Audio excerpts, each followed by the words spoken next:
ये rational numbers हैं, इनका हमने डेसिमल पॉइंट में इनका आंसर निकालना है, डेसिमल पॉइंट में। तो ये रैशनल नंबर हैं, अब इनको हम डिवाइड करेंगे और पॉइंट्स में इनका आंसर निकालना है, क्योंकि ये देखें इसका डिनोमिनेटर बड़ा है, नोमिनेटर छोटा है।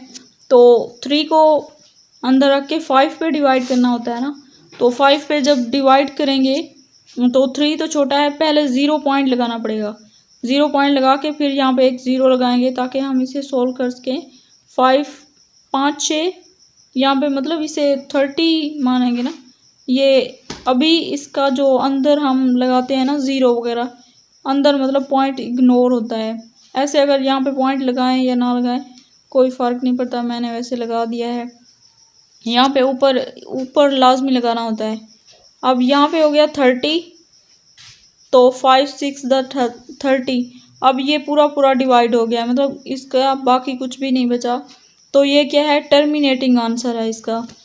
3/5 इक्वल टू 0.6, 0.6 इसका आंसर है। ये टर्मिनेटिंग है, इसका आंसर आ गया है टर्मिनेटिंग, क्योंकि ये ख़त्म हो रहा है आगे, मतलब अप टू 100 तक चलता नहीं जा रहा। जिस तरह अगर 6 6 6 यहाँ पे होता तो इसका मतलब होता कि ये रिपीटिंग फैक्टर हैं इसमें, इसका जो आंसर है वो रिपीटिंग है।